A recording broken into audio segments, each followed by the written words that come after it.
Good evening, everyone, and thank you all for coming. We are here tonight for the Whittingham Homeowners Association and the Greenbriar Whittingham's Community Association joint meeting for Tuesday, November 26th. Would everyone please rise for a pledge of allegiance? I pledge allegiance to the flag of the of the United United States States of of America, America and to the republic for for which it which it stands, one nation under God, indivisible, with liberty and justice for all.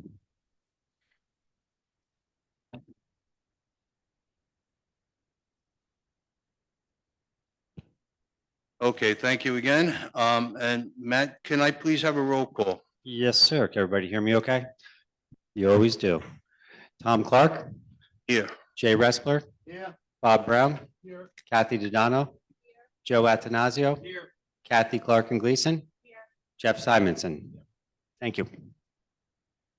And the Greenbriar gentlemen, Mark Sirks, Alan Greenberg, Chester Trubinsky, Wayne Baruch, and Jack Sandler. I see you on Zoom. We'll count Okay, I'm you as here. Okay, All righty. And for everyone's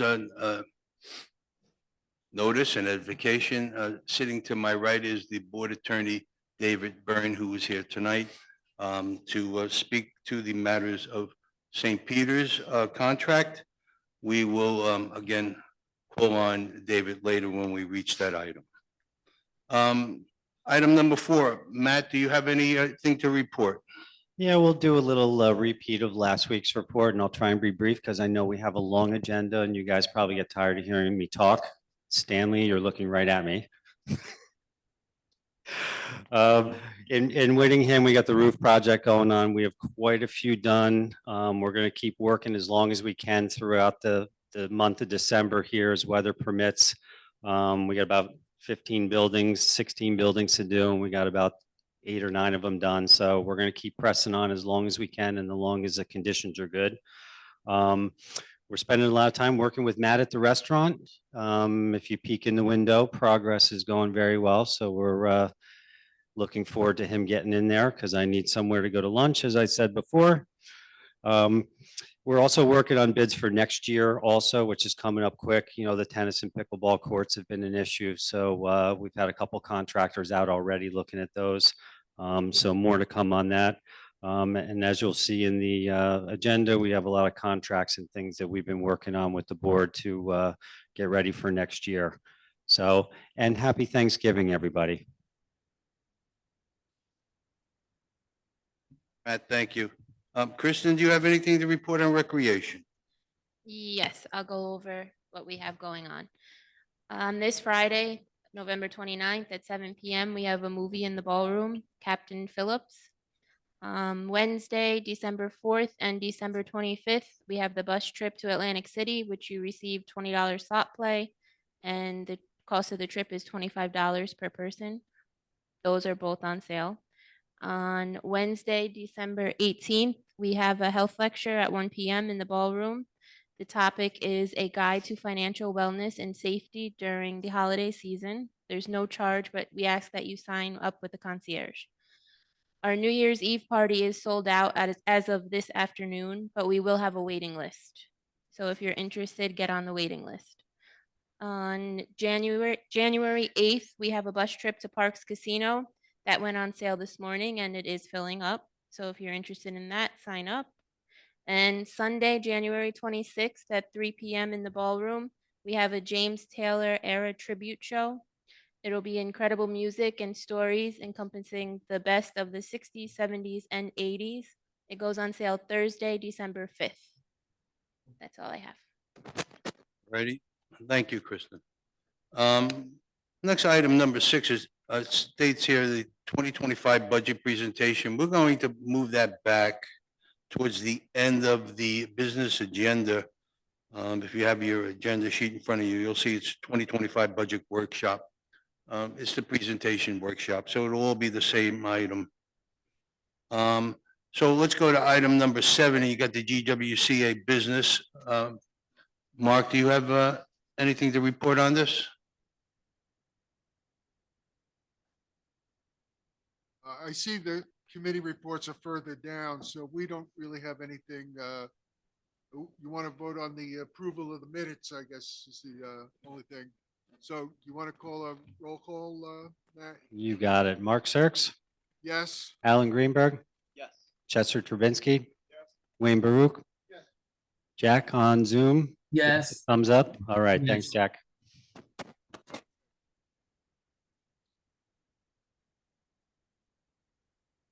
All right, you want us to go first on the budget, or you want to do the committee reports first?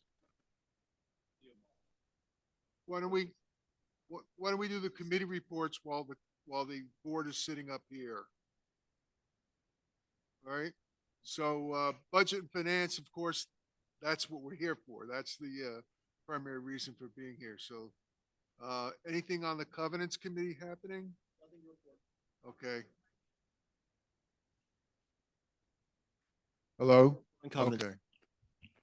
Okay. Site review? Grab a mic. They met on November 1st. There were 18 applications considered. 4 were initially turned down and held for additional information, but eventually approved. The committee was busy. They had 48 inspections to undertake. I believe they've all been completed. That ends the committee report. You want to talk about the anticipated vinyl siding? We did put it in the budget package as part of the 2025 plans for Greenbriar, so. The committee contacted Certainteed for larger samples of the vinyl siding that will be available for homeowners should they wish to reside their homes. They're going to be pieces that are, say, 2 feet long, and the committee will then take those pieces. The colors hopefully will match closely to what the community is currently using, and go out and on a bright sunny day, take a look at it, see how it works out. If it's approved, then those will become the standard replacement siding for the future. That whole activity will be documented in a procedure, which will be eventually published. Okay. Anything on newcomers? Good. So the newcomers committee met about 2 weeks ago. We had a session for new homeowners and residents. I don't recall the number, but it was close to 30 new folks were there. It was a wonderful night, getting to know new people. There's not a session planned until sometime next year, probably later in the winter, maybe early spring. That's the report. We're done here, but for the budget. All right, thank you, Mark. All right, let's go on to the WOA business. I got the approval of the October 21st, 2024 WOA open workshop meeting minutes. Do I have a motion on that? I move.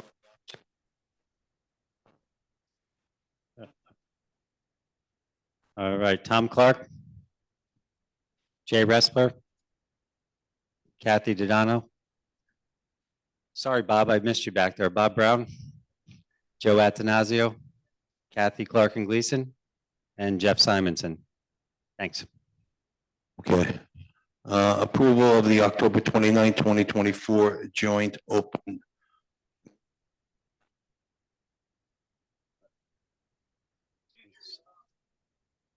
Switch with, you want to switch with,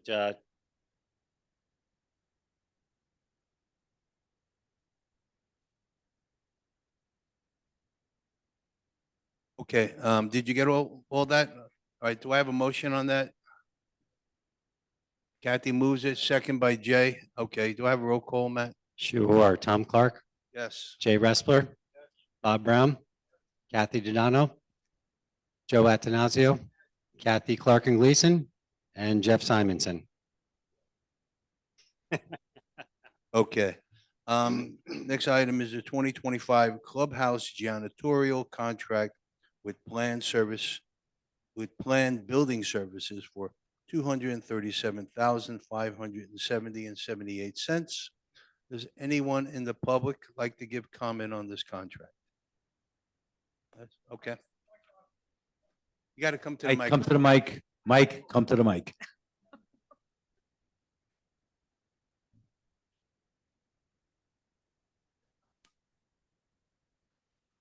Press the button. They can't hear you on Zoom if you. They yell. won't be able to hear you on Zoom. Oh, I'm sorry. I forgot about the Zoomies. Just curious, on these contracts that you are proposing, could you please describe what's within each contract? What's involved in the $237,000? And that goes for the other ones following also.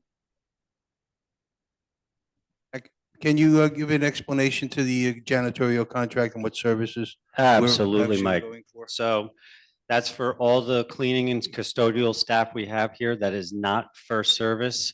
We have a few gentlemen here during the day and at night, which you'll see helping with all the setup and cleanup, and they're here on weekends as well. So it's a lot of hours every week to keep this place clean.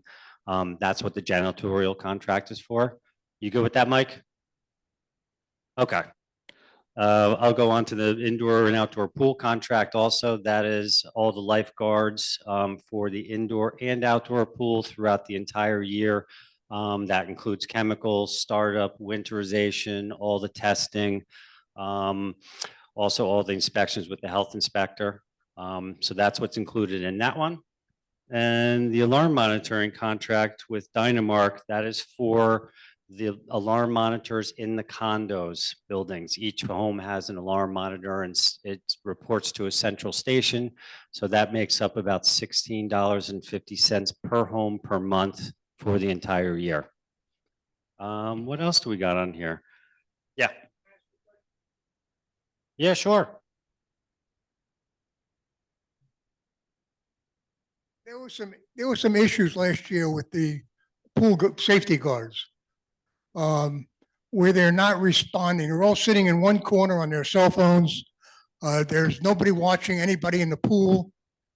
There's no supervision of those lifeguards. Somebody from either the ownership of that company or Greenbriar management should be there to supervise them because they're young kids, and I understand that. They're born with cell phones. That's all they care about. Yeah, Matt, Yeah. you're So the explaining- safety of the residents, especially seniors that have handicaps or whatever, it's very important that these lifeguards pay attention. Matt, Yeah. I'm sorry. That's one of the reasons why we're changing vendors. Well, that's fine. You can change vendors, but still the same thing could happen. Well, you're Just somebody has exactly to right. keep a better eye on it. You're correct. So we're going to make sure that doesn't happen with this new vendor. Yeah, Mike, and that's one of the reasons why we were looking to get other bids and things because American Pool has a lot more levels of supervision than we were getting before. So we're expecting a lot out of them. Yep. You want me to go through the next couple also, Mike? No, and why don't you wait till we catch up Okay. with these items? Been told that Zoom Okay, is not so, working. Matt, So, I've just been go ahead. told that Zoom is not working.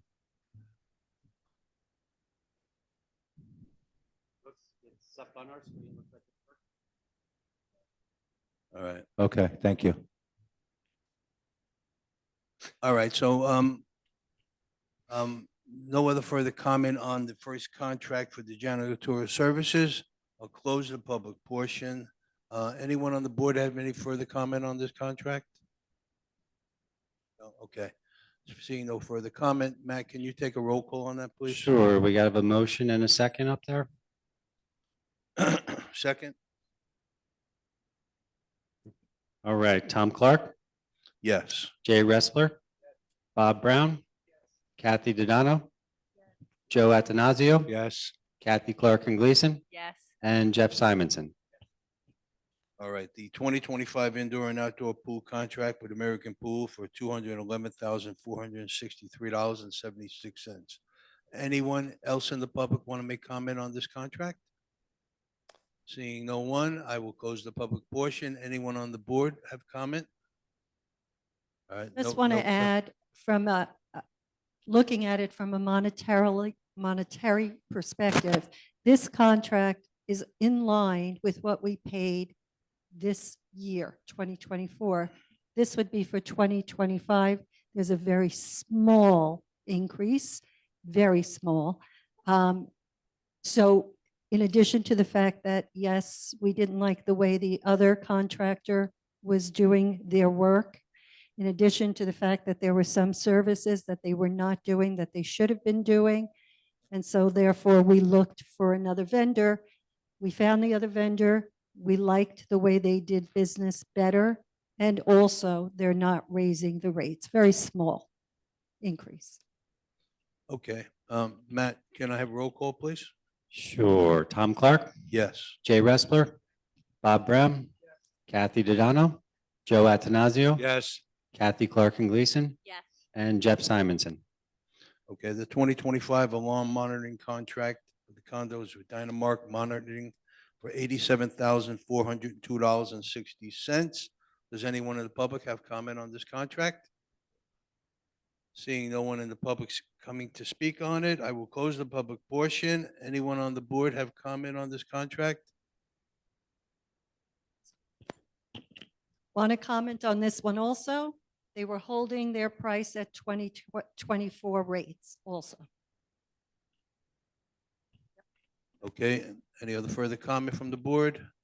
Seeing none, I'll take a motion. Bob Brown, second by who? Joe, okay. Matt, can I have roll call? Yeah, Tom Clark, Yes. Jay Respler, Bob Brown, Kathy Dodano, Joe Atanasio, Yes. Kathy Clark and Gleason, Yes. and Jeff Simonson. All right, next item is the landscaping, maintenance, drainage, and landscaping proposal for 31 Rutland Lane Courtyard for $8,993.82. Matt, can you speak to what this contract is all about? Yeah, there was a lot of drainage problems over in this area. The water didn't really have too much of an area to go into. Sidewalks were getting flooded, and then obviously in the wintertime, they ice up. And there were some plantings there that really needed to get redone. So this is putting some big wells in, the dry wells for the water to go into, and it's going to look nice. Does anyone in the public have comment on this contract? Seeing no one, I'll close the public portion. Anyone on the board have comment on this contract? Seeing none, do I have a motion? Moved, second by who? Okay, Kathy. All right, Matt, can you have a roll call on that, please? Sure. Tom Clark, Yes. Jay Respler, Bob Brown, Kathy Dodano, Joe Atanasio, Yes. Kathy Clark and Gleason, Yes. and Jeff Simonson. Okay, next item is the paving contract with Johnson Barron for Whittingham Drive walking lane repairs for $7,000. Matt, can you give a little description on this? Oh, absolutely. We had some big areas along Whittingham Drive where seemed like half of the walking path was non-existent and deteriorated. Big safety hazards since we know we have a lot of walkers along there. So we had to get it repaired as quick as we could. So this is the proposal, and actually we already did it. Okay. Anyone in the public have comment on this contract? Seeing no one, I will, Thank you. okay. Okay, I'll close the public portion. Anyone on the board have comment? Seeing no comment, can I have a motion to approve this contract? Bob? Second by Kathy. Second by, okay. Can I have a roll call, please? Sure. Tom Clark, Yes. Jay Respler, Bob Brown, Kathy Dodano, Joe Atanasio, Yes. Kathy Clark and Gleason, Yes. and Jeff Simonson.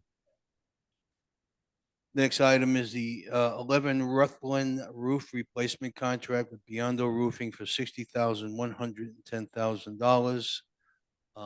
Matt, can you give some description on this? Yeah, this was kind of an add-on building to the ones that we're already doing. We noticed this one for some reason was not on the list of all the homes that we were doing, but a lot of leaks were coming in. A lot of homeowners having problems. So the current vendor gave us a number on this, and he's been doing a fantastic job. So we're hoping to get this one done as quick as we can as well. Okay. Anyone in the public have comment on this contract? Seeing no one, I will close the public portion. Anyone on the board have comment? Okay, no comment. Do I have a motion? So moved by Joe, second by Kathy Clark. Okay, Matt, please. All right. Tom Clark, Yes. Jay Respler, Bob Brown, Kathy Donano, Joe Atanasio, Yes. Kathy Clark and Gleason, and Jeff Simonson. And Okay. I'll be saying those names in my sleep. I just want to confirm there are no questions on Zoom either on any of these contracts. All right. Our next item is for the St. Peter's nursing contract to eliminate the 11 PM to 7 AM shift to save $117,000. Sitting alongside me is our attorney, the board's attorney, David Byrne. We've asked David to attend tonight's meeting because there were a number of questions in regards to the legality of doing such a move in on a contract like this and the zoning requirements that potentially we would be required to follow. So David is going to speak to those items, and then we'll go on with the order of business with the St. Peter's contract. Everybody, how are you? As Tom said, hold on, too loud. My name's Dave Byrne. I'm the association's attorney. I'm glad to be here with everybody. Happy Thanksgiving. The board wanted me to talk real briefly about the St. Peter's contract. I gather all of you, if not all of you, most of you know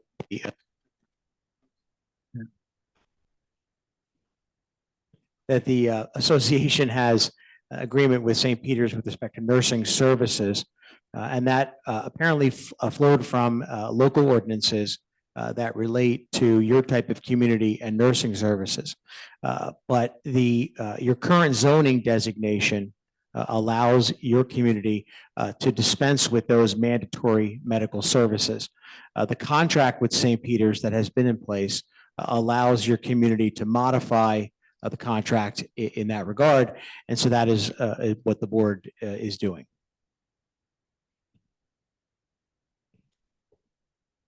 Okay, do I have anyone in the public that would like to give comment on this? Yes. Please come up to the microphone. You have to give your name and address for the record.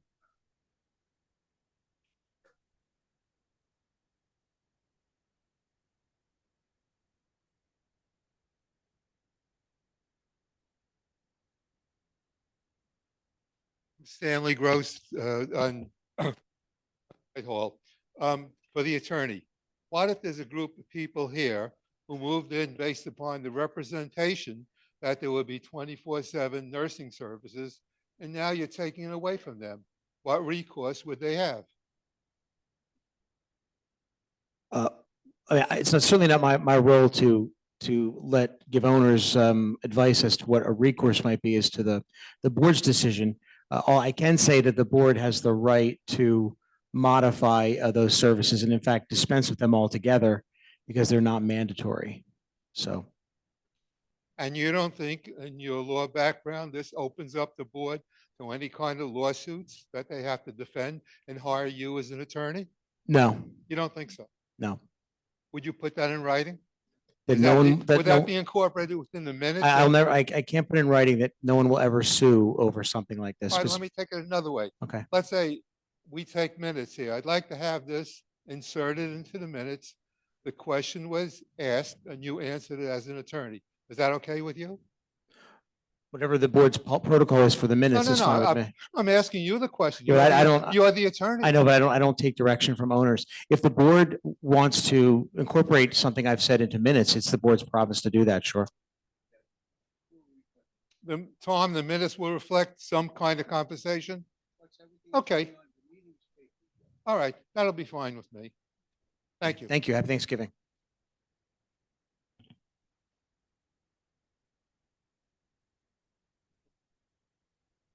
Barbara Leftow, 69C Winthrop Road.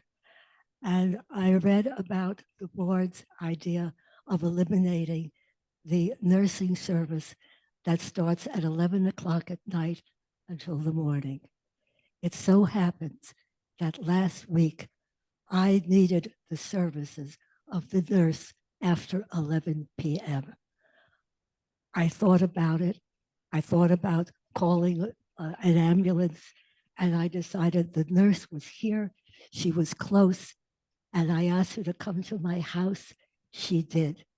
What happened was I had fallen trying to reach my toes, stir some medical ointment. And I fell over and I opened up a wound on my arm that was right on top of the major vein in my arm. I called the nurse. She came over to my house. She took care of it.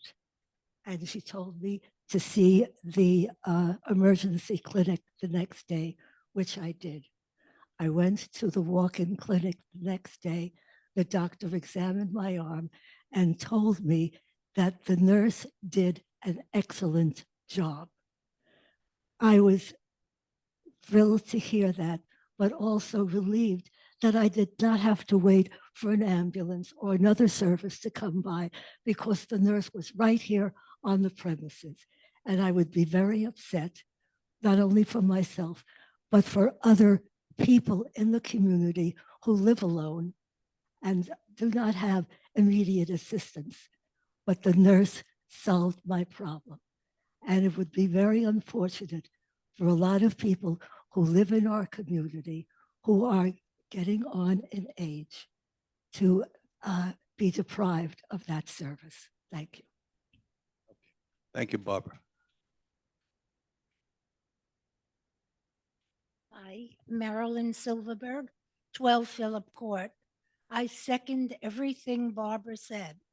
Also, when we moved in here, that's one of the main reasons I moved in, so that we could have a nurse. We are all getting on in age now. A lot of us live alone, and I think it would be a big disservice to get rid of our nurse from 11 o'clock at night. Thank you.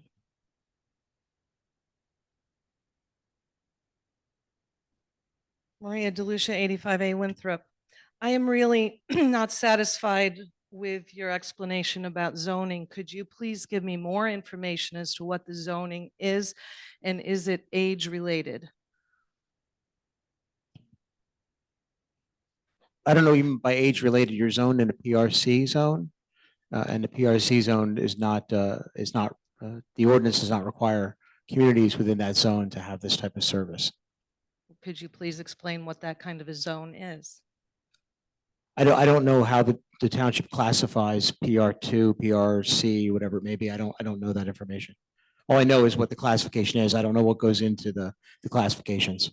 Because if it was, my question is, if it was a number of people over a certain age, if our age were to increase or decrease, that's not what it has nothing to do with that? Nope. Okay, thank you. You all know my feelings on the matter. I'm very against getting rid of the 11 to 7 nurse. I think she's, that is one of the reasons I moved here also.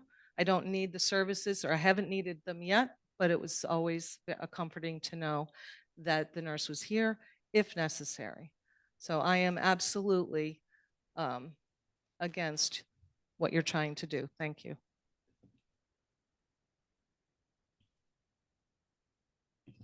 Ann Gold, 64 Chichester. One of the amenities that we have is 3 shifts of nursing staff. Other developments have mentioned that we are better than they are in that category. But my question is more a factual one. Do you have data on how many people use the nursing service in the morning shift, in the afternoon shift, and in the 11 to 7 shift? May I know what that is, please? We went over this last week, but let me give you the information I have. For the 7 to 3 shift for the year, we had a total of 1,478 visits. 1,478. And for the 3 to 11, we've had 1,858. For the 11 to 7, which is what the board is discussing tonight, We had a total for the year of 83. And that's with a combination of 26 telephone calls. Well, it stands to reason that people who come for blood pressure checks and medicine checks would not do it in the middle of the night. But the 83 who call in the middle of the night are when things are really at their scariest and perhaps their most dangerous. I Well, would ask that you do not save the money we hear here. what you're Thank saying. you.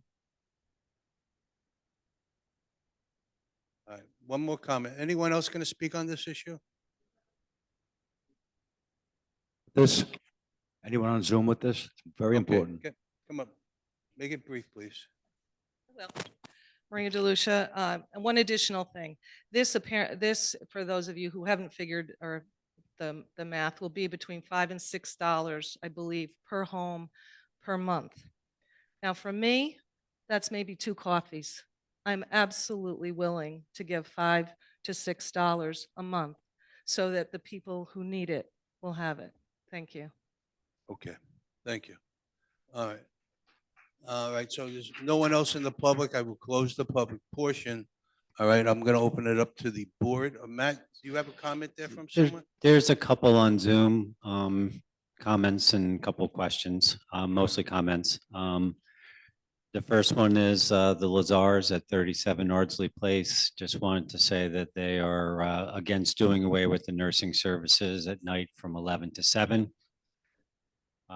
Janet Horowitz at 80 Birmingham has a question. Why isn't the question of nurses' services being taken away asked to all residents officially to find out how the community feels? And do you have anything else, Matt? One more, we have Evelyn Sachs at 14 Severn Way. This appears to be a discriminatory proposal. This is a senior community. There are people here in their 80s and 90s who live alone. They rely on it. Without it, we need an ambulance, which would be disastrous. That's it. Okay. All right, thank you. All right, is there any comment from the board? Anyone have anything to say on this? All right. Let me just try to briefly answer some of the things. I mean, I'm living in the community 7 years, and I'm not above not needing medical service either. I've never used a nurse's service. I get all my blood work and other things done, not here, but in places which were less than 5 minutes from here. For the 86 visits, or let me put it to you this way: the 60 in-house visits, to have that service offered, each one of those 60 visits cost us $2,833 a person per visit. That's an outrageous amount of money. Now, this is a service that was offered from 40 years ago when this place was developed. Cost, as you know, for medical services has gone through the roof. We did away with a bus we used to have because they were worried about $40,000 in cost. This is $117,000, and we're not eliminating the service. We're just modifying the service because we can, quite honestly, no longer to keep going down this track. I have a lot of people who come to me on a weekly basis and tell me, Mr. Clark, it's getting too expensive for me to live here. I cannot keep paying these bills. I don't want somebody to have to move from their home. They've been living here for 20 or 30 years because we let our cost run away. Now, the 9/11 service does a very adequate job, and many times they're here before the nurses, even at the door when there's a problem. So we know we're well represented if we decide to have the township's 9/11 service pick it up because they're here. They're right across the street from us. They're here right away. So I'm comfortable eliminating this shift because this year alone, our capital reserve funding that we're now being told by the state of New Jersey that must represent the true cost of representing anything that we need to do as far as capital repairs. We have to be fully funded. We're not fully funded. We haven't been for years. We're way behind the 8 ball here. So we have to find ways of now paying that because the state is requiring us to do it. Now, I could just say, well, let's just, eat cake and keep on going here. And the people in the condos are going to be paying $1,000 a month to live here. I don't think anybody can afford that. So we have to be realistic here in how we approach this. And we have compassion. As I'm saying, we're not eliminating the service at the most popular times because we're keeping it. But we do have to address this low number and this high cost. It's that simple. We have a fiduciary responsibility as a board to keep this community financially in good shape. And by paying $2,833 for everyone that comes walking in the door, we can't continue to do that. We just cannot afford it. So, in saying all that, I will open it up to the board. If any other comment, it's a very tough issue. I understand that, but it's one that needs to be addressed. My only comment, Joe Athanasio here, is that we did a look at all of the towns, all of the communities in town, okay? And Encore doesn't have a nurse's station. Neither does Regency. Rossmore found out they didn't have to have it according to PRC ordinance. They cut their staff. They cut it down to 3 to 2, from 3 to 2 shifts. Okay, so we're not alone here. People are looking to save money. And I totally agree with cutting the shift because your first call, as the nurse's station voicemail says, is 911. We have a terrific 911 response time in this town. Okay, I've had a situation last month with my wife in the middle of the night. Okay, I do agree. The nurse did respond. She pulled in the driveway, and the bus pulled up right behind her. Okay, I get it. But do we really have to have a nurse responding at 3 o'clock in the morning? As far as I'm concerned, my first call is 911. Thank you. Else on the board have any comment? Just want to comment about the financial aspect of this service, this overnight service. I definitely agree. We are not eliminating the service. We're cutting it back, only the overnight shift, and only because there is such a limited use of that shift. So you're going to see momentarily when we talk about the budget going forward, that because we are obligated to fund our capital reserves, what's going to happen is we will have continued increases in order to do that. So the only other option to keep those costs at a lower level or at a steady level is to eliminate things that we don't need. I would never suggest eliminating any service that is used well by the community. Absolutely not. And as Tom said, we eliminated bus service because it wasn't being used as frequently as needed. And that bus service was also what people signed on to when they came into the community.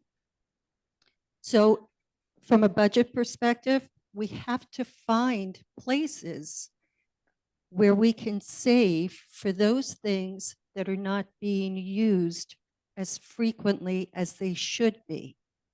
So the overnight shift, and just to comment on what Joe said, the overnight shift, if I had an emergency personally, I would call 911.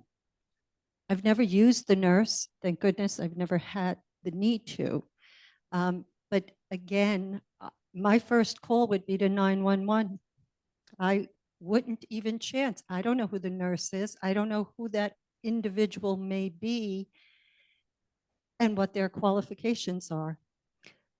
You know, I make sure that I check every doctor I ever go to. So my first call would certainly be to an ambulance, to a 911, make sure I get to a hospital when there is an emergency. Thank you, Kathy. Anyone else? All right, seeing no one else. Matt, can I have a roll call on this? The question is to eliminate it. A yes vote will eliminate it. Correct. Okay, Tom Clark, Yes. Jay Respler. Jay Respler. Okay, sorry, couldn't hear you. Bob Brown. Kathy Dodano. Bob Brown said yes. Kathy Dodano. And I say yes. Joe Atanasio. Yes. Kathy Clark and Gleason. With much regret, yes. Jeff Simonson.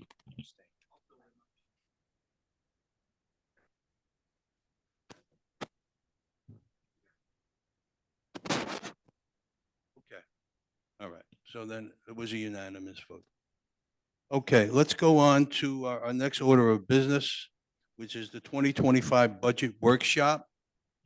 Are we moving down off of here? Okay. All right. Just give us a second. We're getting set up to make a presentation to show you this so that we could show you the numbers and so you can better understand everything. We want to do the committee reports first?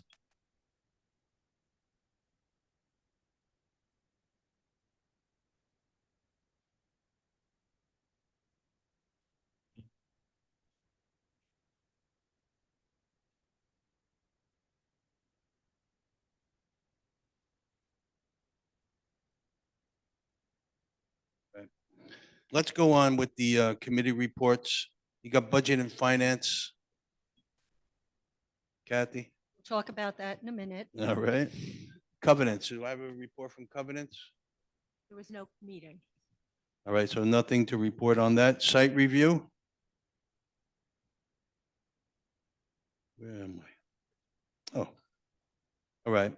So the entertainment, anything to report on that? We've had a great turnout. Kristen's been doing a great job, and she just went over all the shows and trips that are scheduled.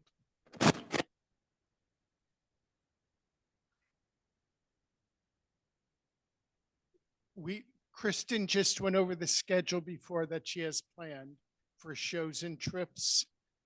She's doing a great job on that. And if anybody's interested, they can sign up at the concierge office. Okay. That's it. Landscape committee? Landscape Committee did not meet this month, but we did finally get the plants around the Prospect Plains Center Meridian. They're just pansies there, but spring, we'll have an array of flowers there in addition to the flowers that normally go down. Okay. Site review? Any report on the site?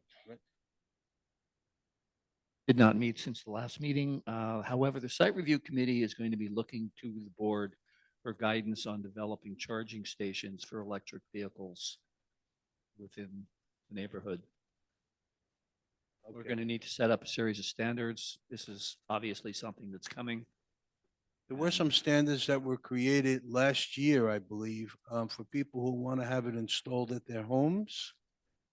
I'm sure we have that on file someplace, or the recommendations and how that was to move forward. Matt, you probably have something on that in your file on that as well. Yeah. Yeah, we so can they pass did- that they on did- to you. Tom, on the Greenbriar side, we investigated that, I guess, about a year ago, and we do have notes that we can provide to Jeff. Okay. That'd be great. The big issue is going to be in the condos. All right. Town Center Committee?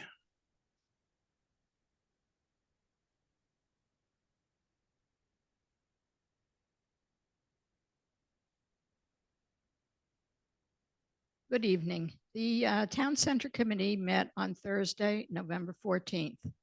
One of the first items for discussion was the window tinting on the indoor pool windows.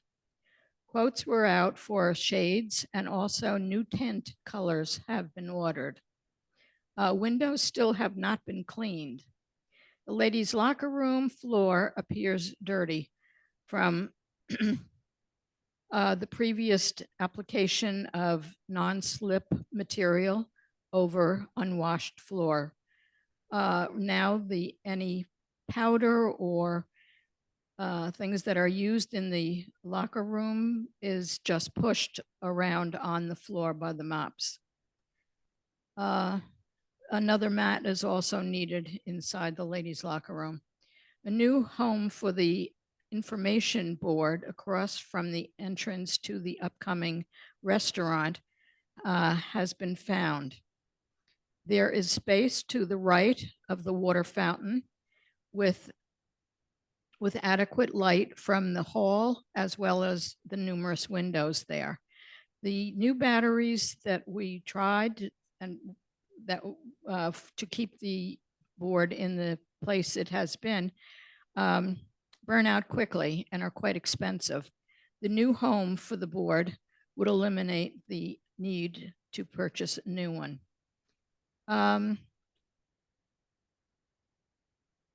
The request for large artwork for the all-purpose room that was extended to the community did not bring a large number of artwork.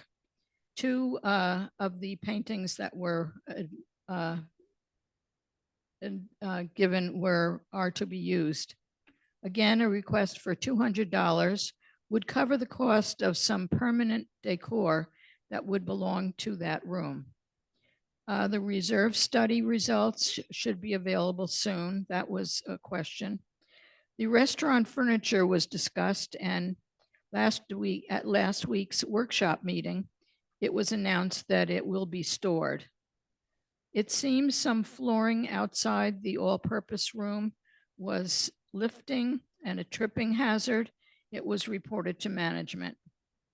Finally, it was noted that some of the outdoor fences near the pickleball and bocce areas appear shabby. Jay was given information about that, and he was taking it that management was aware. We have a wonderful committee, and I hope that others would be interested in joining for next year. So I think applications are out if anybody's interested, and we would certainly appreciate it. With wishes for a wonderful Thanksgiving to all, I thank you. Edie, thank you for your report. Excellent report. Okay. I do want to emphasize what Rini was just saying. There are emails went out to all the residents in regards to the committees for next year. If you have an interest in any of the committees that are on that sheet that were emailed to you, or Matt, I'm sure you have some flyers available down here. Please consider it and apply for what your interest is. Last year, we had a large amount of people who applied, and we just were overwhelmed last year. So I'm hoping we get the same response again this year. So if you have an interest, please sign on and actually be placed on a committee. Yeah, Tom, we have applications down at the concierge desk if anyone wants to stop by and pick them up as well. Okay, very good.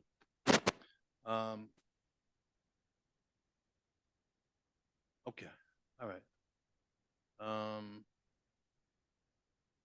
All right, well, I'm going to go into the open forum, and then we're going to close the meeting per se, and then we're going to go into the budget workshop. But I do want everyone to know that this is a budget workshop. We have put a special meeting on to adopt the budget for next December 2nd. It's 11:30 in the afternoon, in the late morning. We have a very busy building here next month. And the board already has its regularly scheduled meetings and executive sessions. So we had to put this on as an add-on. So it'll be at 11:30 on December 2nd. It'll be here in the ballroom, just for the item of the budget. So if you have an interest and you would like to attend, please do. Okay? Come up to the microphone. Barbara, you have something you want to say? Okay. Barbara Rackbuck, 10C Rutland. I look around the room. we have less than 50 people, and you want to talk about the budget for next year? When we were told that budget would be done in December. So we walk in, we get a packet, and there are 40 people here. What kind of discussion? And you're going to discuss it again at 11:30 in the morning when you told us that morning meetings were not appropriate any longer? Explain why that I had- would, I I know explained it's to you why busy. that had- It's busy, yeah? Okay. So somebody gets bumped and we get in for budget conversation. That's all I can say. I don't believe that we have a quorum here to talk about budget. I don't think we have enough information about the budget. I just think that you're talking to 40 people and the rest of the community does not have a packet. So what kind of questions are they going to have next Tuesday? After they see the presentation tonight, They're not going to see the presentation. they're going to see a presentation tonight. Who's going to see it? 40 people here or 1,600 people? It's also on Zoom, and if people don't And- come, and- I can't stop that. Okay. I just want you to know that I'm opposed to the idea of discussing budget tonight because we are not prepared to do it. Because on Zoom, you don't get to hear the questions that the people in the audience are asking. It's not good. So you're going to get your budget passed. It's going to be passed no matter what we say, but it's going to be passed without really good input. Okay, let me make a comment.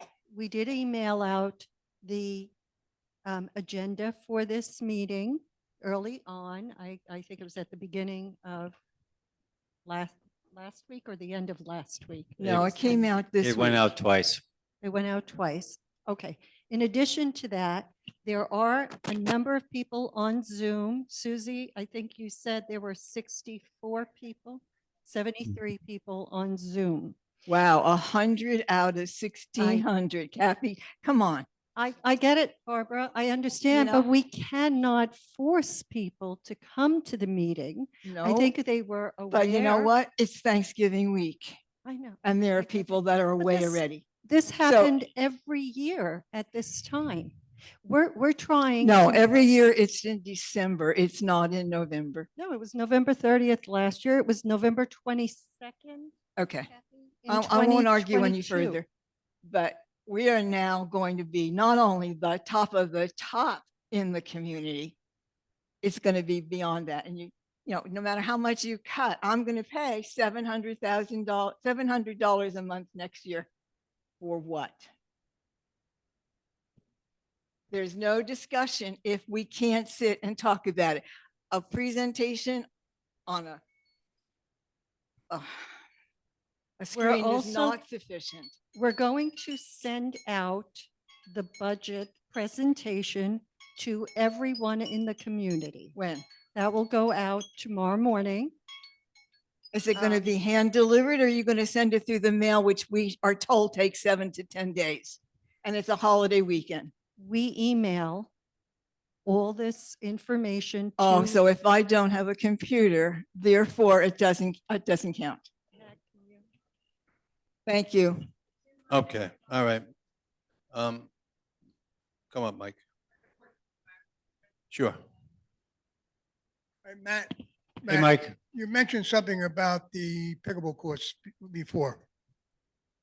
Am I correct? The pickleball coach, yes. Okay. Have you spoken to Clearbrook? No, I have not. I just had a Because couple they- of contractors come out and take a look at All it. right, well, my suggestion would be, I have a very good friend that moved from here to Clearbrook for various reasons. When he moved there, they had one court. Since he moved there this past year, they put in 8 brand-new courts. So I would suggest or recommend that you call up to Clearbrook and find out who they used.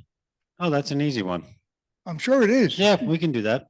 I think that would be a very good recommendation, speaking to them about their courts that they had installed. Yeah, see what surface Because they we've been use, going around and contractor. around with these pickleball courts for 8 years since I know. No, I And it's appre- a disgrace that we've let them fall down like this, but it's not this board's fault. So that's just my recommendation. no, I Because we would appreciate, love to have nice playable courts. no, I appreciate the recommendation, Mike. Okay, anyone else in the public? All right, seeing no one else coming up, I'll close the public portion. But we're gonna go into the budget workshop, so please stay. Oh, is someone coming up? Okay. Matt, do you have anything on Zoom for the forum? Yeah, let's wait till she comes up and Okay. we'll add. My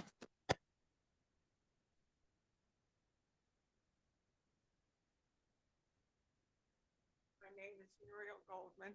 Okay, I live at speak into the microphone. 77A Winthrop Road. I'm here 29 years. I'd like to know if you're going to do away with the nighttime nurse, shouldn't our maintenance fee be reduced? If you're going to do away with the nighttime nurse, should not our maintenance fee be reduced rather than increased? What that money will basically do is stabilize what we have currently. Otherwise, it would be going up if that wasn't the case. It's going up anyhow. Well, we explained, a lot of this will be explained more in the budget workshop, of where the costs are and why things are rising. So I invite you to sit down and watch the presentation, and you'll see why the costs keep going up between labor, insurance, and everything else that costs more money nowadays.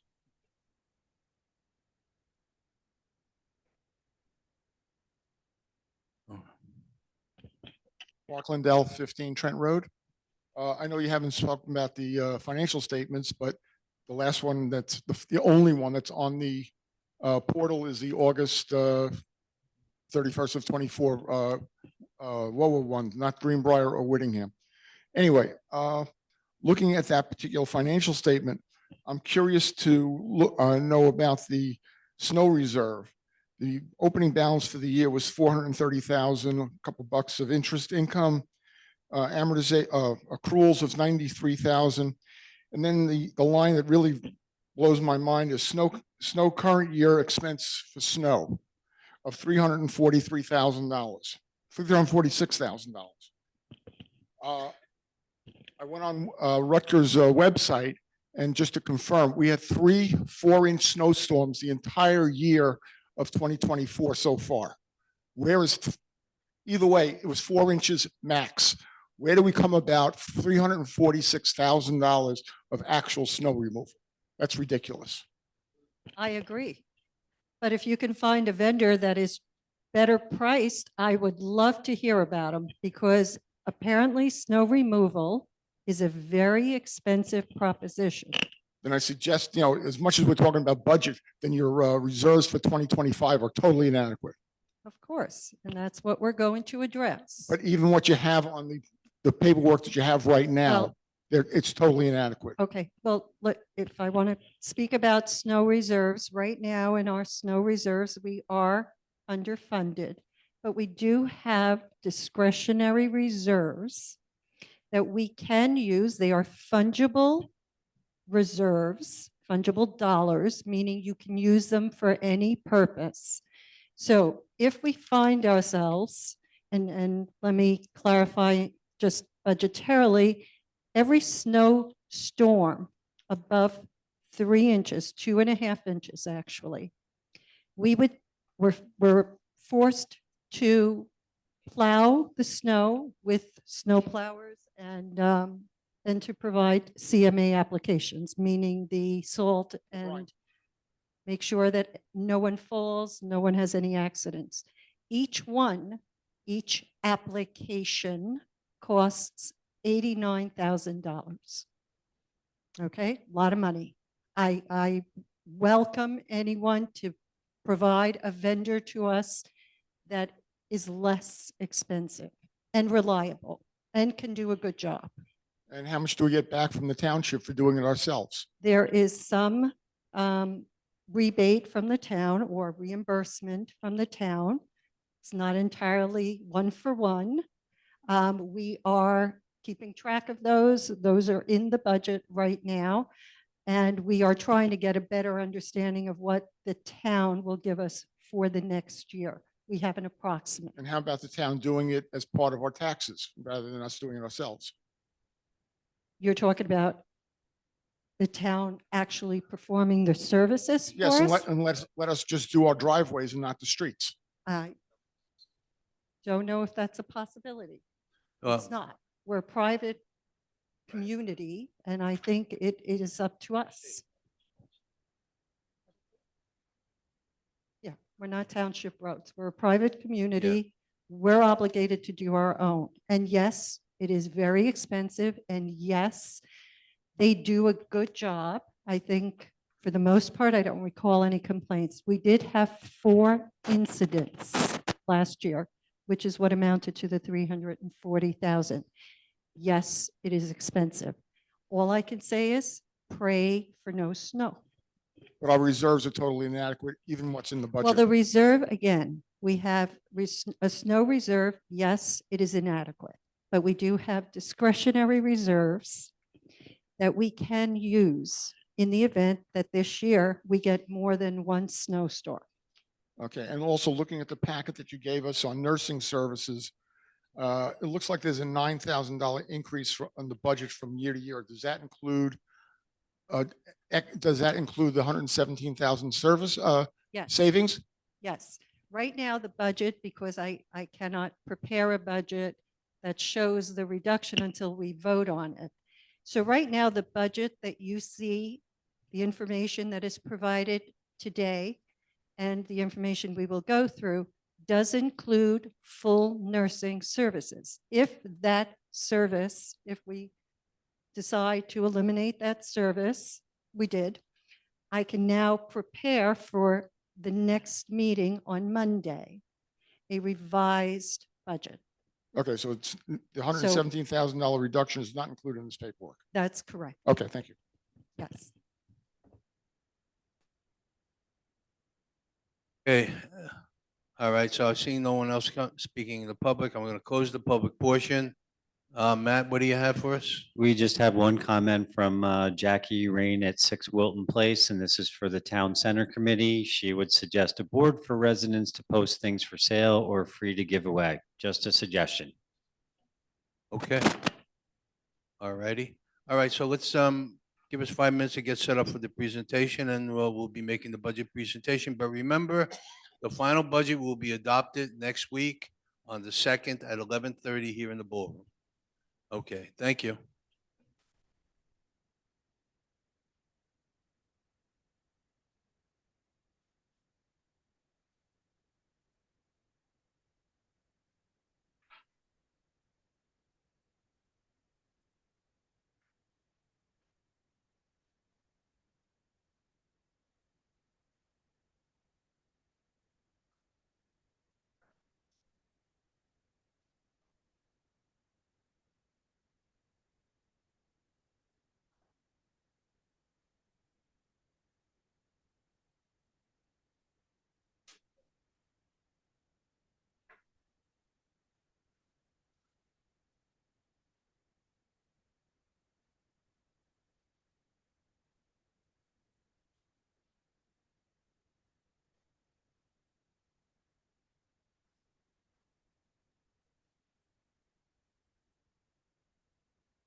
Good evening. For those who remain, I'd like to go through the budget presentation, and we can talk about it afterwards if anyone has any comments or questions. First step, though, I would like to introduce our first service controller.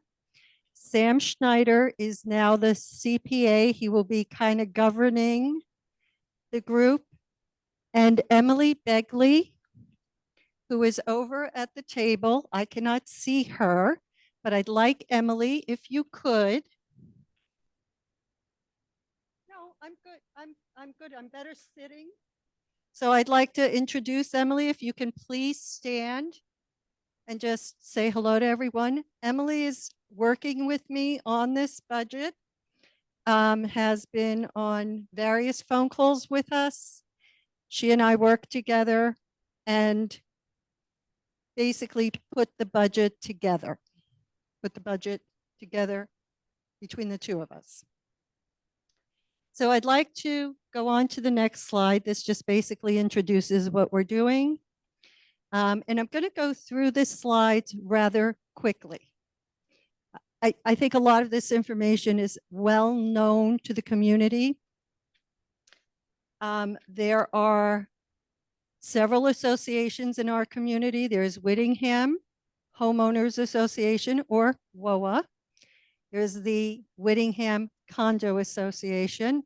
And of course, there is Greenbriar. So we're going to talk in pieces. The Whittingham Homeowners Association, I think the most important information on this page is that there are 1,607 homes in this community, and each one of those pays a portion of their maintenance fees for WOA-related items, for WOA-related operating budget. So I don't need to go into what we do. I think it's pretty clear. We can go on to the next slide.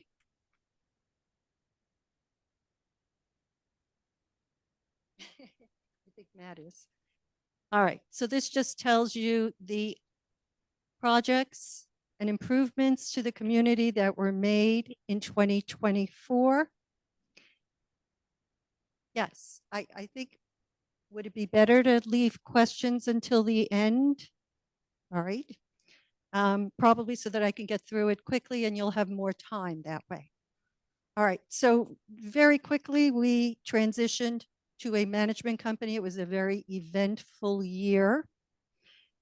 In doing so, we were able to eliminate 4 positions, 1 admin person, 3 financial. And the reason we were able to eliminate the financial positions is because First Service provides that service to us. What they do is they manage our financials, the statements. They provide to us each month balance sheets, income statements, any issues, any questions we have, we direct to them. We as the board understand what is going on with invoicing, what items are coming through, and that's how we prepare the budget. We kind of work together to do that. In addition, of course, we are complete with 2021 and 2022's audits. We did them this year.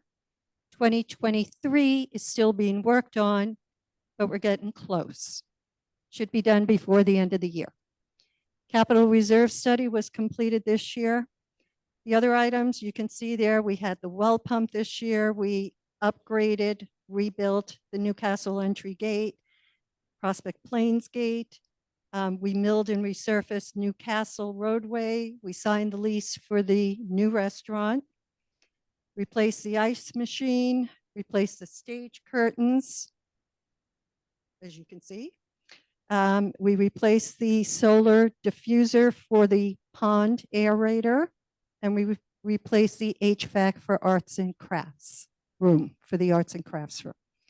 For 2025, we expect to review the existing contracts for better pricing.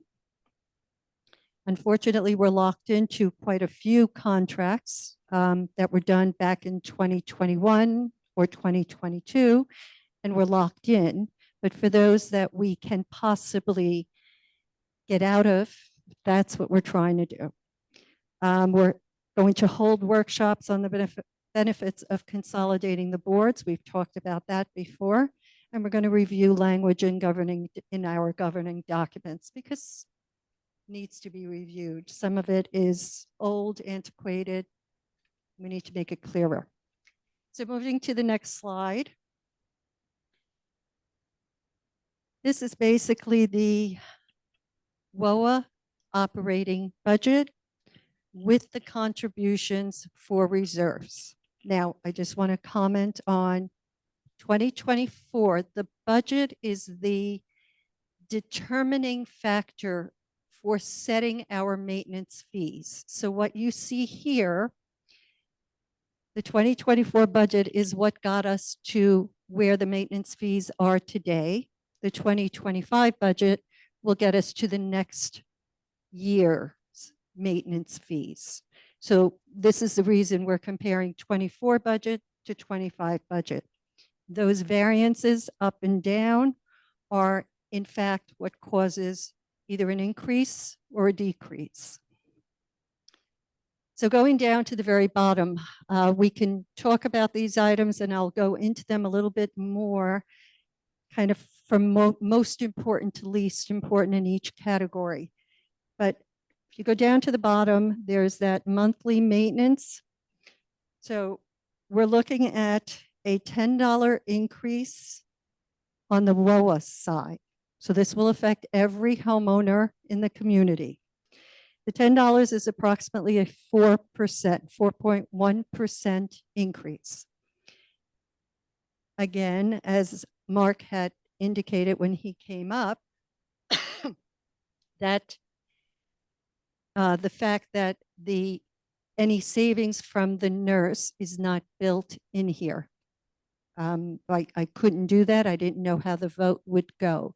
But the savings from the nurse now would give us approximately, as we indicated, approximately 115,000, 116,000 that we could use in other ways. So it's a $5 savings. Yes, we can opt to bring that $10 down to $5, or two, we can opt, and I would think is the better option, to instead take that $5 and apply it to our capital reserves. Now we are underfunded. So what happens here is you'll see the line that says reserves, replacement reserve, shows that we're increasing our reserves. We're obligated to, by law now, we have to have a certain funding level. We can take years to get to that funding level. Certainly, they allow us some time. The problem is that the lower we increase, for example, 56,000 is a small increase for what we need. So the less we increase, the more we will have to increase in the outer years. I know that doesn't sound, well, who cares? We'll push it off. But the alternative is to have larger increases when perhaps inflation goes up. So it hurts, I think, more later than it does now. So ultimately, we have an option. We can take that $5 and say we will increase only $5, or we can take that $5 that we're saving from the nurse and apply it to our capital reserves, which means in the outer years, we'll have much smaller increases. So I'm going to move on and we'll talk about the categories on the next slide. Categories that I think are most important to talk about. And this is something that I think everyone needs to understand. We did transition to a management company. And in this first grouping, payroll management fees, payroll and management fees, you can see that the best thing we did, certainly from a financial perspective, is to go this route.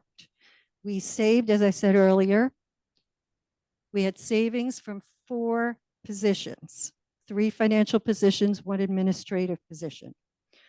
That's savings of 4 positions altogether. In addition to, we eliminated certain benefits that I think were extremely generous. If you compare to communities or any corporations across the state, certainly. We were paying for medical expenses for our employees. We were giving employees bonuses. We were giving PTO payouts. PTO is paid time off payouts or unused time off. We were giving them payouts for these services. It was costing a lot of money.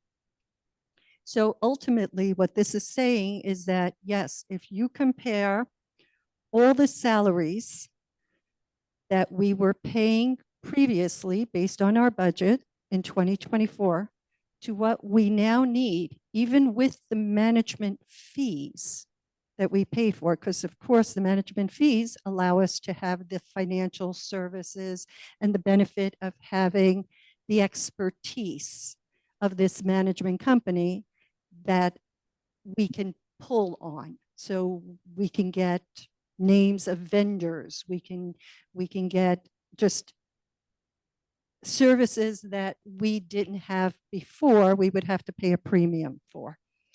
So altogether, you can see that there is actually a $330,000 savings year to year by going to the management company. Now that sounds wonderful, except our costs for everything else has gone up. And I am going to try to put it in perspective. All the contracts that were done 2021, 2022 had 5% increases every year. And yes, I think most of them were done during the very high inflation years. But now that inflation has gone down, we're still paying 5%, and inflation is only 2 or 3 now. So unfortunately, we're stuck in these contracts, or some of these contracts. Some of them have a way out.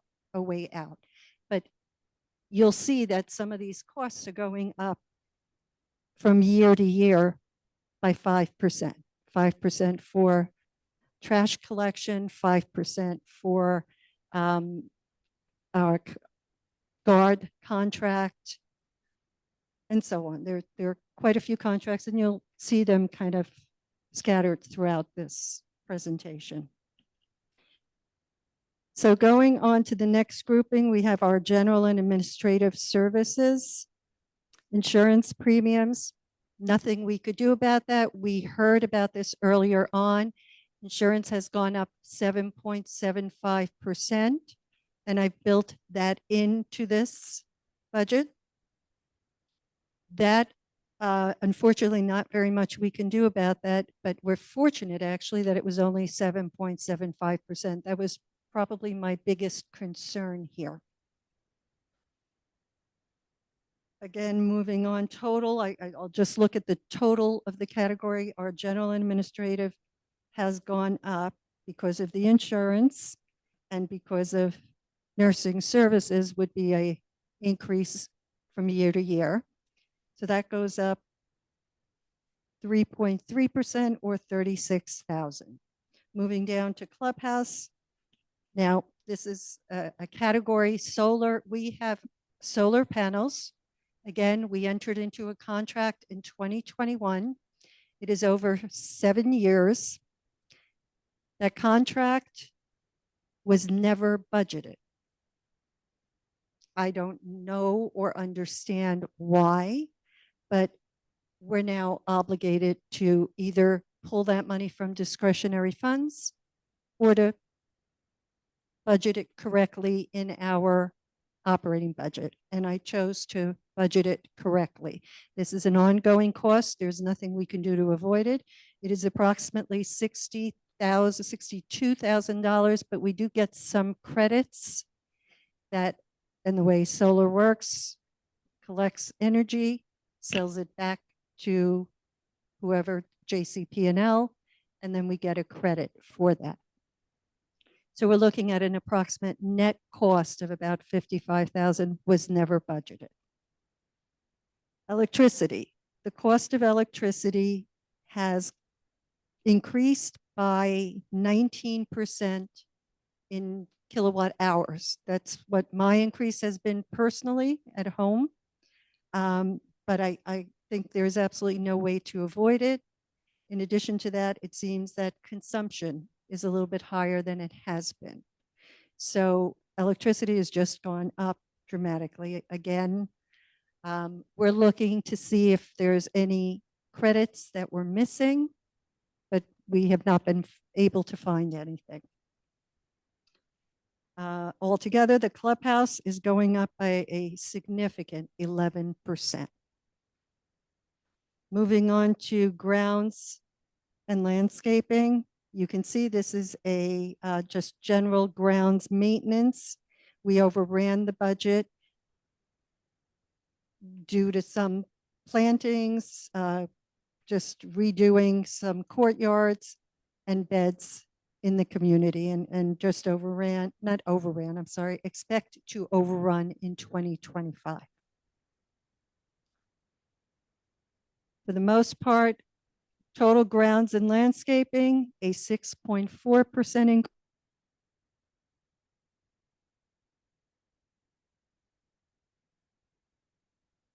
Category.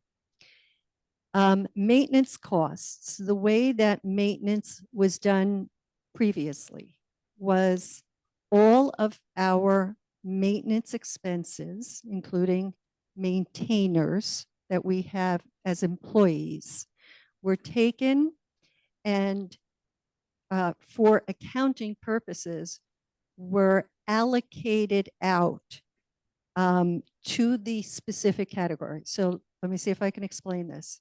So if we are performing, our maintainers are performing, let's say, some cement work out in the clubhouse, outside of the clubhouse, that work previously was charged, was credited out of this account and charged to the appropriate category.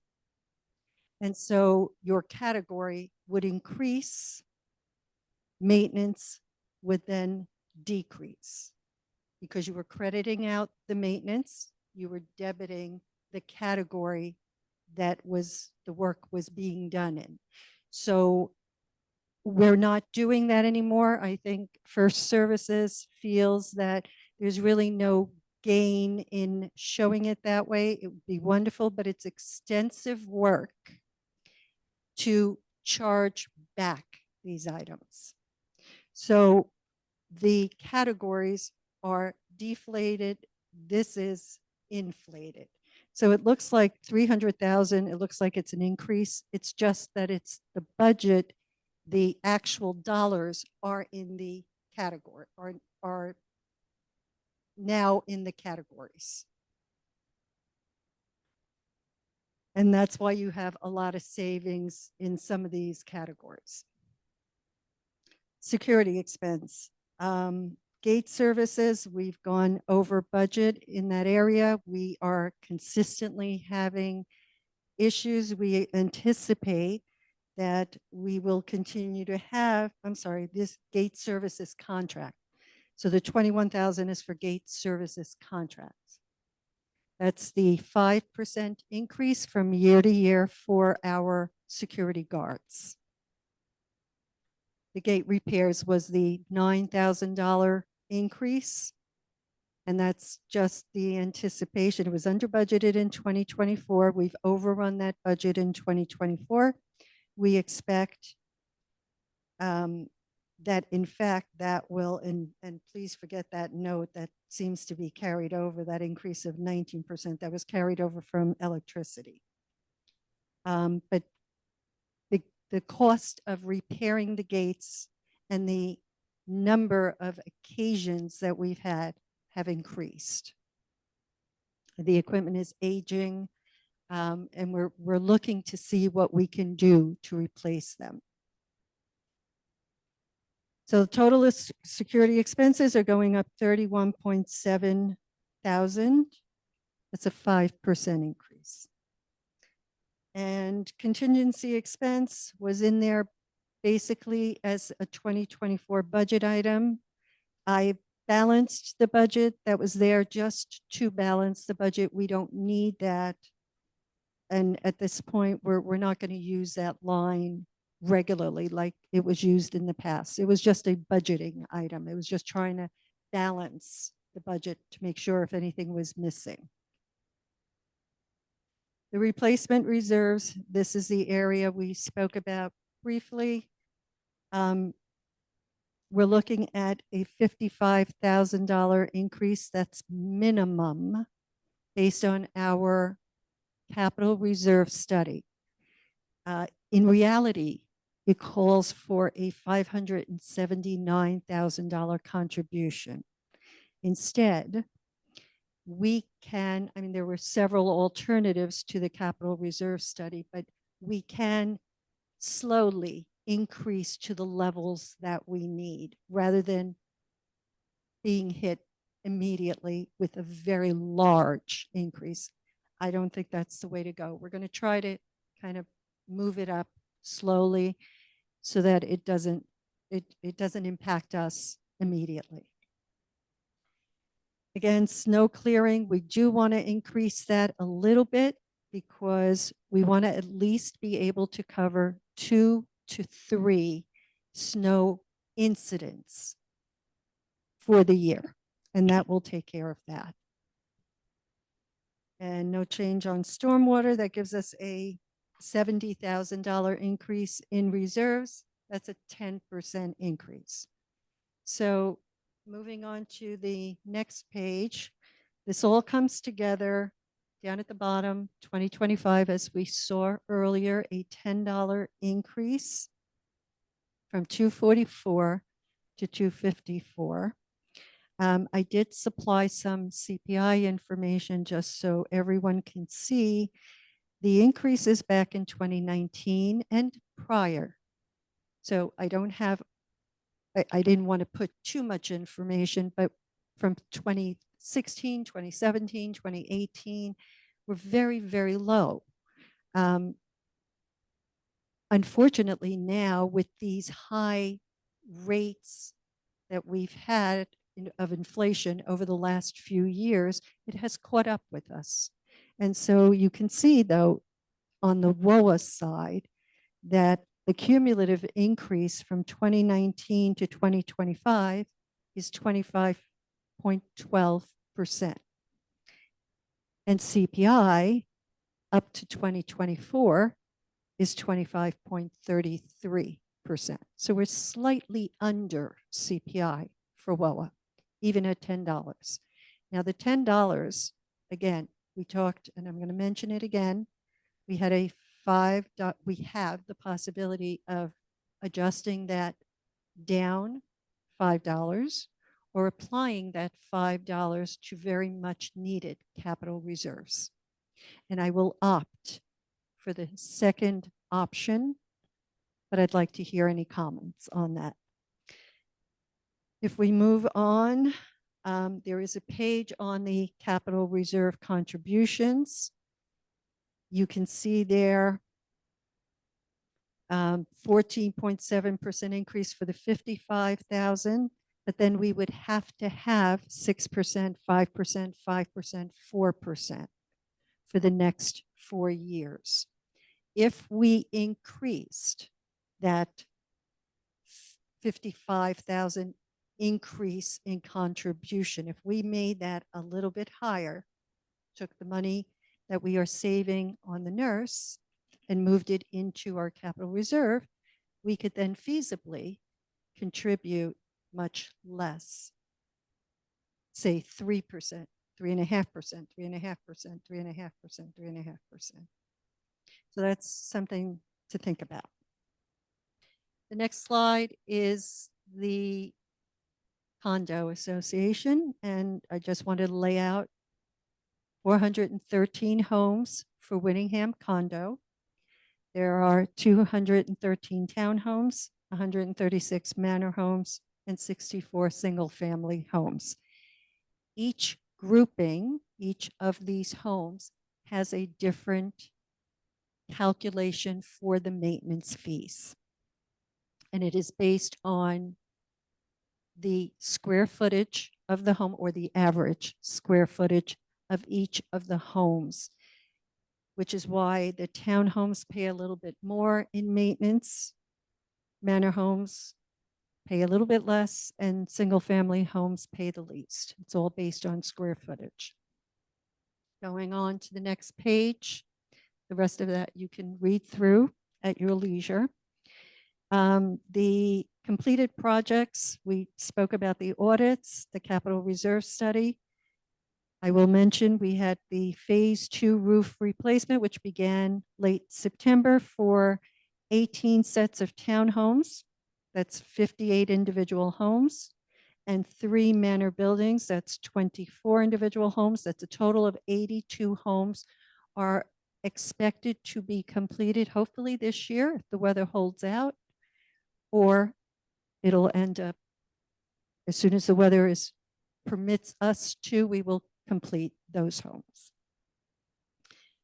We did gutter cleaning, road repairs, and we replaced, of course, the irrigation well pump. Planned for 2025 so far, we have gutter cleaning, we have annual inspections that we will continue to do, and we'll probably add to that list as time goes on. Going to the next page, the summary of the entire budget by category. You can see now, and I will lay out where the biggest culprit is, but you can see that we are looking at a base budget. Now, that does not mean your maintenance number. We'll go into that. That's just the base increase from 360, what is currently the base for condo. It will go to 382, and that's a $22 increase. That's a lot. Let's go through why. So the next page will go into the categories. Biggest item, of course, is our insurance premium. 7.75% increase there for a total of $56,000, and that is to be distributed amongst only 413 homes. So it hurts. It will definitely impact us. Moving down, the next biggest item, the total general administration, let's take care of the category. That's a 13.9% increase, and that is solely, you can see, because of insurance. The next category of grounds maintenance, there's lighting, repairs and maintenance, and I'll just explain, it's under budgeted. It was under budgeted in 2024. But the reason I think we're increasing it is because we see that the lights, as they're getting older, the street lights, as they get older, they're starting to fail more often. And so looking at 2024, and 2024 was significantly higher than budget. And the reason it was higher than budget is there's, in addition to the fact that the lights are failing more frequently, there was also some work that was done, and the new electrical vendor came in and basically had to redo the work that was already done. So there was a little extra in there, and we did everything to go after the previous vendor. didn't get us anywhere. Trash removal, contractual increases, again, we're looking at 5% increases. Irrigation, we know that, again, irrigation, same problem as these systems are aging, more failures, just like a vehicle. The older your vehicle gets, the more maintenance you need. So our irrigation system, although they replaced quite a few of the heads in 2024, there's still a lot of lines that are now underground that have been there for 20 and 30 years. Going on to pest control, that's a contractual increase. And altogether, the other items are water and sewer expenses, landscaping services, general grounds services. So altogether, just a multitude of little items that add up a little bit. So all for that category, altogether, we have a 9.3 increase in the amount of $40,000. The next category is residence repair and maintenance. There's a savings there, 6.1%, just because we anticipate less repairs and maintenance due to the replacement of the 82 roofs. So those roofs that were picked to be replaced were the ones that were leaking the most. And so we're hopeful that we'll get even a year of reprieve because they won't be leaking. As these roofs get replaced, we're hoping the amount of leaks, the problems that these roofs were giving us will no longer be happening.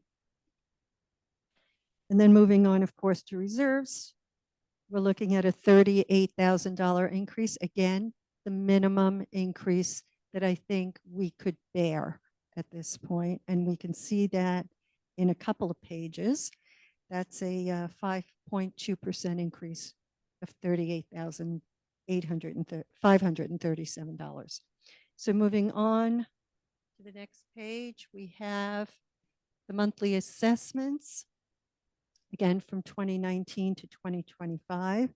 This is a little bit different story. Unfortunately, the costs for construction materials have gone up dramatically. We're looking at 413 homes that have not been maintained well or adequately.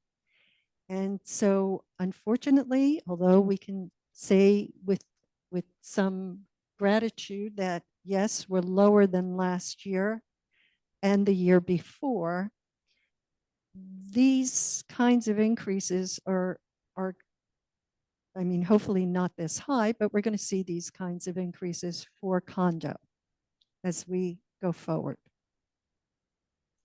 Now, what that translates to down at the bottom is a $34 increase for townhome, a $31 increase for manor buildings, and a $29 increase for single family home. And let me explain how we get to those numbers. The 22 is a base number for condo association. As I indicated earlier, townhomes, because of square footage, pay a little bit more of the portion. Manor pays a little bit less, and single family homes pay much less. Not much less, a little bit less. On top of that is the WOA increase of $10. So the 24 for the townhome plus the $10 is 34. Luckily, there was no golf increase for those homes that are deeded to golf. So the 24 plus the 10 is 34. The 21 for the manor buildings plus 10 is 31. And the 19 plus 10 for single family homes is $29. And those are the numbers that, the new numbers that we will be paying. Moving on to the next page, same information here for condo association for the capital reserve. I have a 5-year outlook.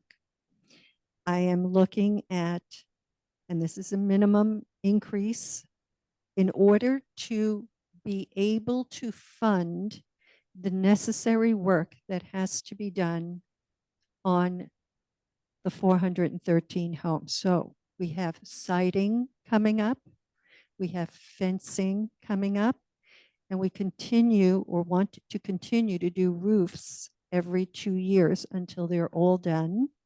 And then we can wait a few years to continue. The capital reserve study lays it all out. But this is the minimum funding. So you can see a 5% funding increase to the capital contribution this year. But in order to keep in line with the necessary costs coming up, we're looking at an 8+% increase in each year thereafter.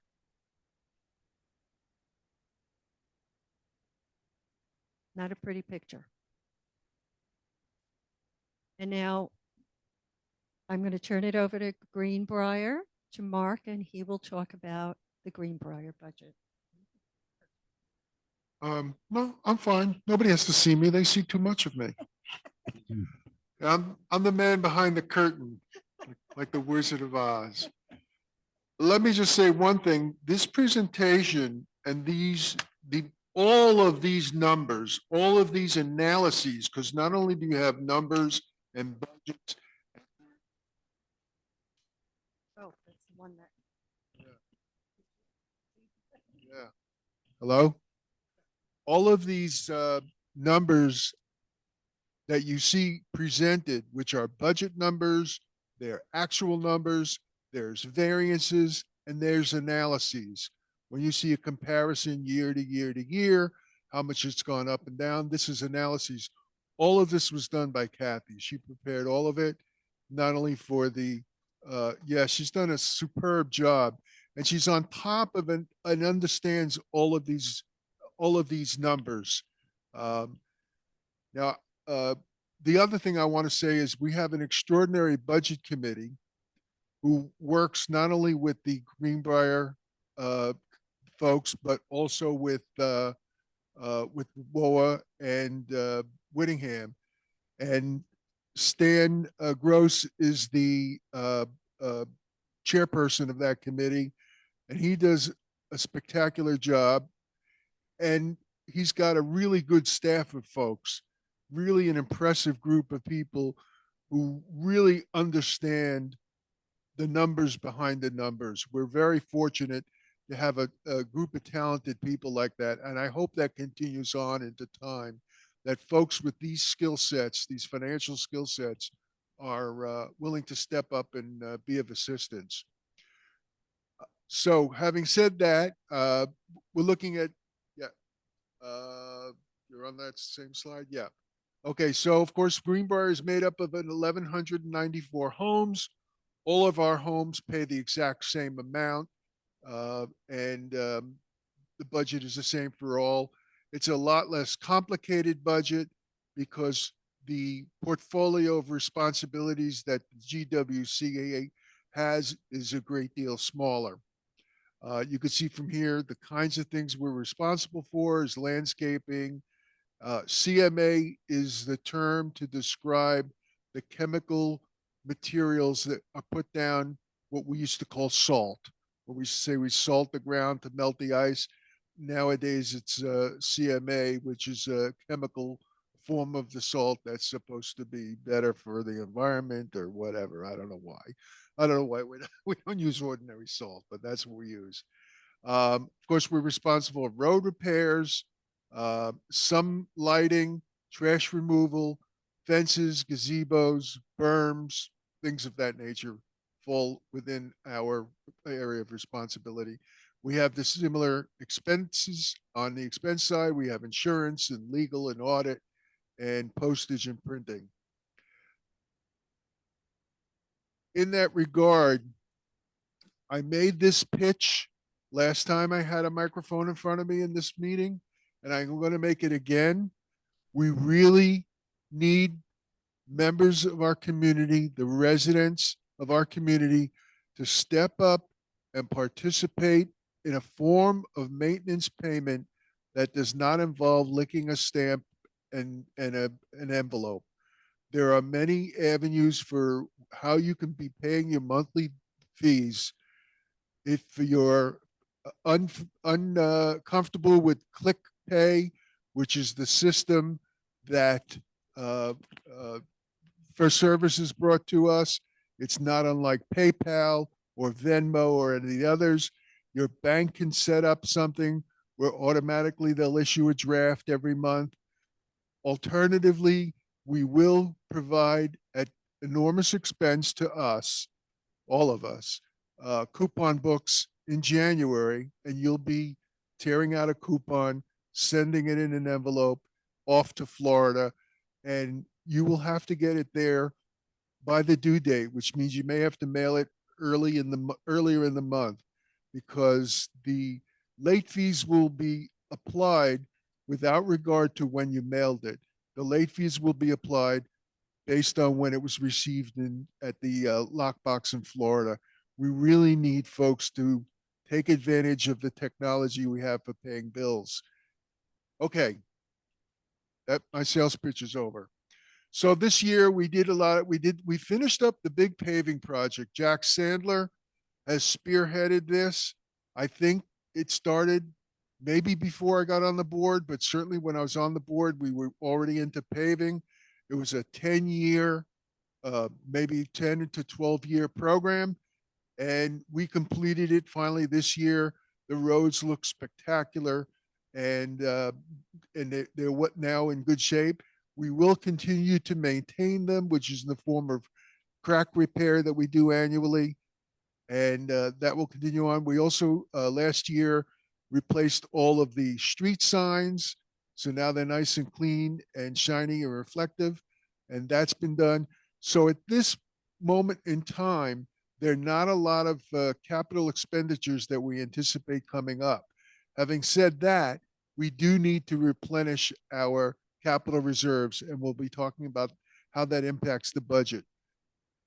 Okay, we did a big planting project on the berm, and of course, we've had very many numbers of architectural modifications, lots of generators added to homes, lots of replacement of air conditioning and systems and so on.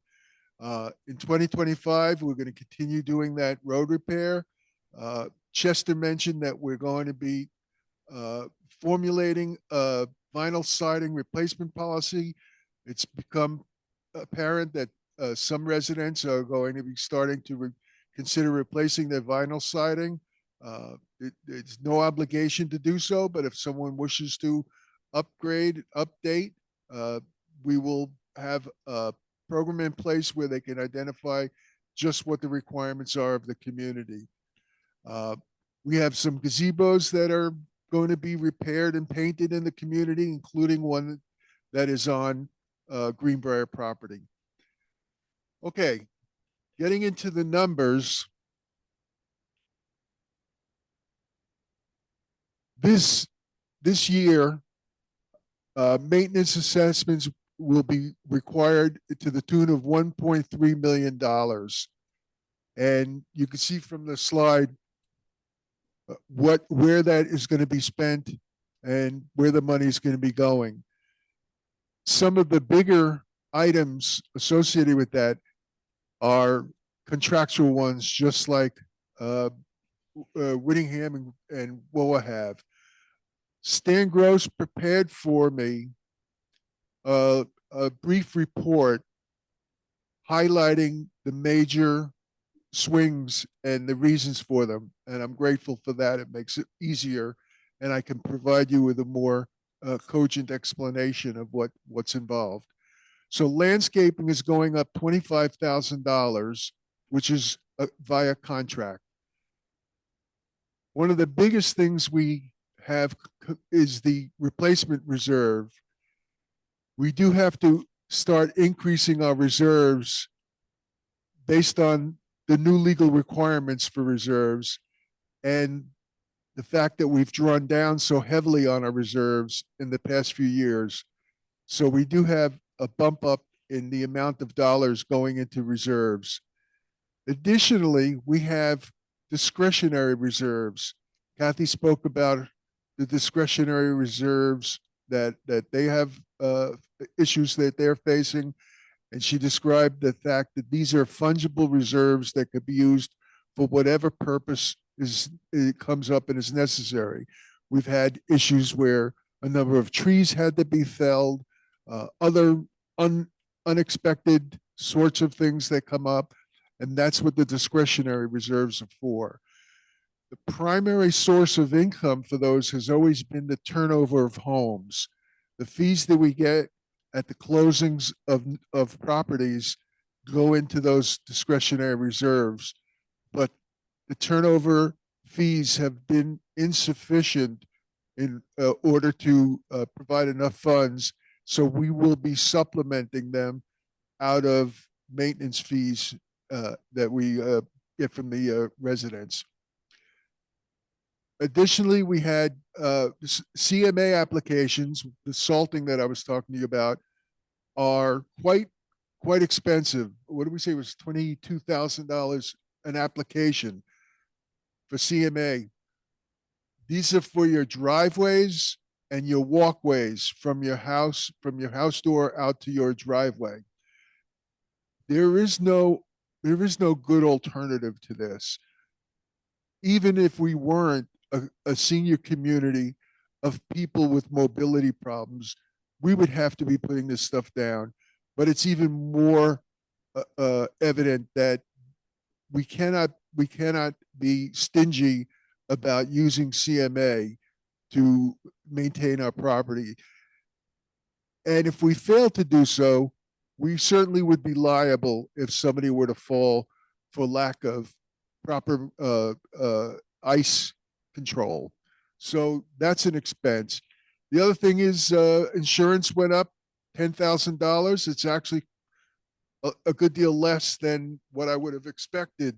We were anticipating big increases in insurance, but of course the nature of the insurance on the Greenbriar side is almost exclusively liability. It isn't property damage, which is where the biggest increases in homeowner association insurance has taken place around the country, with Florida being the place where this all started. So, and then finally, trash removal again is contractual, which is $16,000. So the total from this memo that Stan provided me is $225,000, which accounts for $16 of the $19 increase that is associated with the Greenbriar side of the transaction. We also had an opportunity in 2024 budget cycle to utilize excess funds from the previous year. So in the previous year, in 2023, we found ourselves not having spent near as much as had been budgeted, which is to say that we told the homeowners you had to pay this much in order to cover the budget. And we were fortunate enough not to have spent as much as had budgeted. So we had a surplus. And in all fairness, and is proper, we then took that surplus and added it to the 2024 budget, which then reduced the amount that we all had to pay. So the overcharge from the previous year became the reduced charge for the current year, meaning 2024. That money is gone and spent. So our 2024 maintenance was a little artificially low to make up for our 2023, which was a little artificially high. That, of course, is not there anymore. We evened that out. And so there is no benefit carry forward from the previous year's budget. And that too explains part of why the budget is up so much over the previous year. Going to the next slide.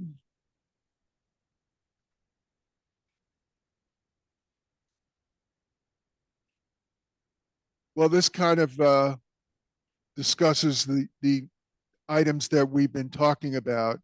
You could see printing and copying up quite a bit, and that's all associated or largely associated with folks not taking full advantage of the technology we have for paying their monthly fee. The first item you saw is insurance. As I say, it's really up quite a small amount of what I would have anticipated.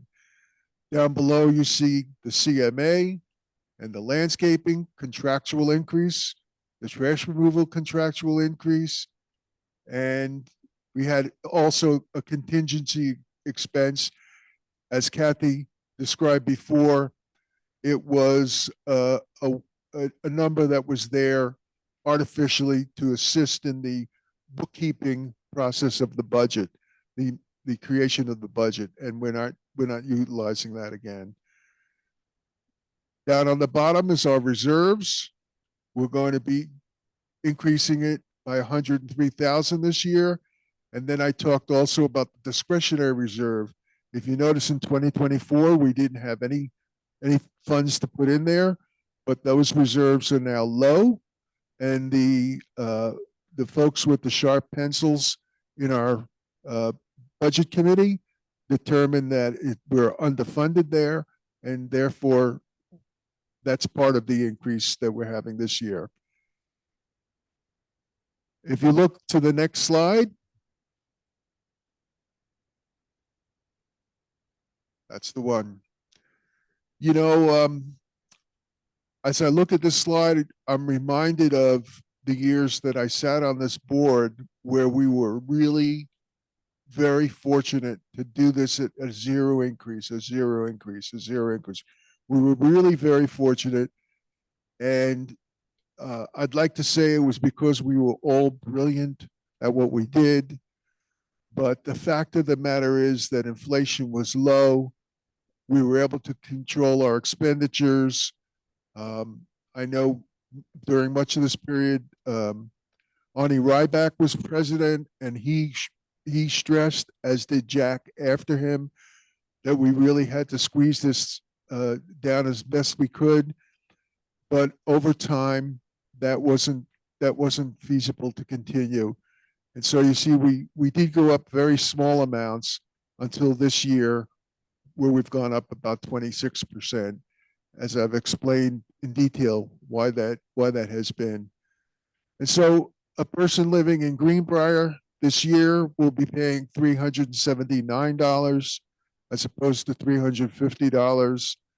And I think it's the bargain of the century personally. I think I look around at other communities and I know they pay a good deal more.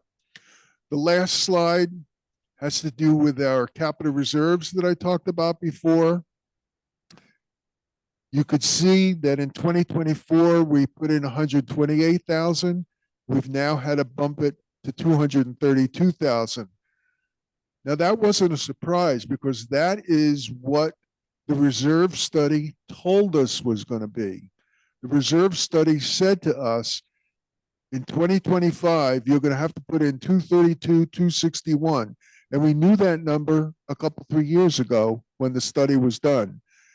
Probably in another 2 years' time, we will have to do the study again. The study goes out, I think, 20 years in its analysis, but has to be redone every 5 years. And so we're going to be coming up, yeah, it says 5 year, well, 5 year outlook. We're going to be coming up on a cycle of doing this study one more time. These numbers will all change. They may even go down. The reserve study, you really never know which way it's going to go. Fortunately, we have very little in the way of assets to reserve for on the Greenbriar side of things.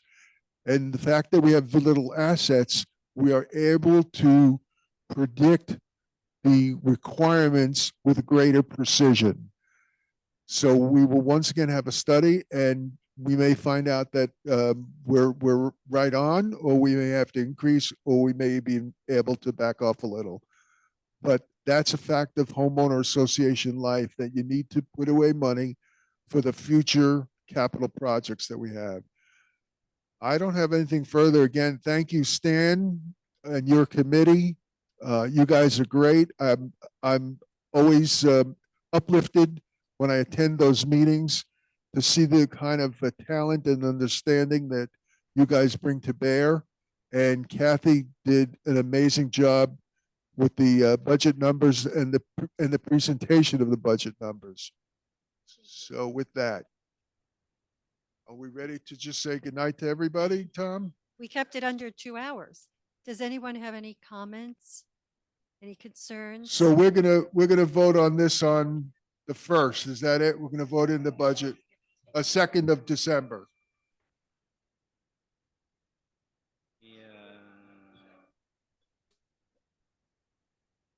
Can we go down? Oh, I got it written down, man. Thanks, Mike.